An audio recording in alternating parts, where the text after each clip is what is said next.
जय गुरु जी। संगत जी, संगत जी कहते हैं ना कि जन्म पत्री तो वो है जो हमारा भाग्य बताती है कि हमारे साथ आगे क्या होना है। पर हमारे गुरु जी तो वो हैं जो कुंडलियाँ तक बदल देते हैं, जन्म पत्रियों में क्या लिखा है सब बदल देते हैं। एक अंकल जो गुरु जी के पास जाया करते, उनके परिवार पर गुरु जी ने प्रैक्टिकल करके कल्याण किया। उनकी मदर का थ्रॉट अल्सर जो कहीं ठीक नहीं हो सकता था वो ठीक किया। उनकी बहन का नी का में जो जॉइंट था वो खुल गया था, गैप आ गया था, वो तक ठीक किया। पर अंकल ने एस्ट्रोलॉजर्स के पास जाना नहीं छोड़ा।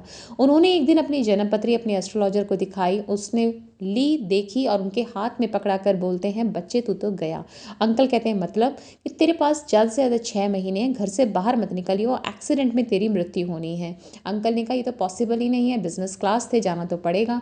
संगत जी 1998 की बात है, जुलाई में इन्होंने अपनी जन्मपत्री दिखाई थी। नवंबर के आसपास ट्रेड फेयर दिल्ली में भरता है प्रगति मैदान। 1998 में ये आते हैं काम से अपने, और इनका एक हफ्ते का प्रोग्राम होता है, दिल्ली में रहना होता है। इन बिटवीन इन्हें टाइम मिलता है और ये एम्पायर स्टेट गुरुजी के दर्शन के लिए जैसे ही पहुंचते हैं, गुरुजी ने देखकर कहते हैं कैसे आया, कि गुरुजी आपके दर्शन के लिए आया। गुरुजी ने वापस भेज दिया तुरंत वहीं से, कहते हैं हाँ जा कल्याण किता।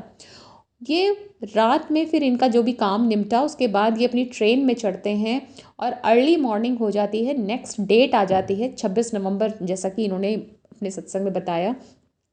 तो संगत जी इनकी गाड़ी का, इनकी ट्रेन का बेहद सीरियस एक्सीडेंट होता है, दूसरी ट्रेन के साथ टक्कर होती है। ये सो रहे थे, अपनी बर्थ से नीचे आकर गिरते हैं, पर अंकल के एक भी खरोंच नहीं आती है। ये बाहर निकलते हैं, मदद करते हैं बाकी लोगों को, जो कैजुअलिटीज़ आई थी उनके लिए हेल्प करते हैं, फिर अपने घर जैसे तैसे आते हैं, डर से जाते हैं। वो सारी सिचुएशन इनके दिमाग में आती रहती है, फिर सोते हैं और उसके बाद जब उठते हैं तो अपने कबर्ड से वही जन्म पत्री निकाल कर फाड़ कर डस्टबिन में फेंक देते हैं कि ये जन्म तो मेरा ख़त्म हो चुका है, अब मैं गुरु जी का धन्यवाद कहूँगा जिन्होंने मुझे प्राण दान दिया है। तो संगत जी जब अगले विजिट में, अगले दर्शन के लिए गुरु जी के पास जाते हैं, गुरु जी कहते हैं तेरे चक्कर में मुझे सारा कोच बचाना पड़ा।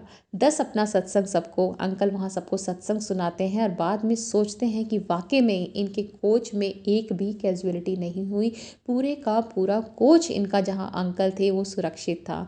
तो संगत जी इस तरह गुरु जी अपने भक्तों की रक्षा करते हैं। जय गुरु जी, शुक्राना गुरु जी।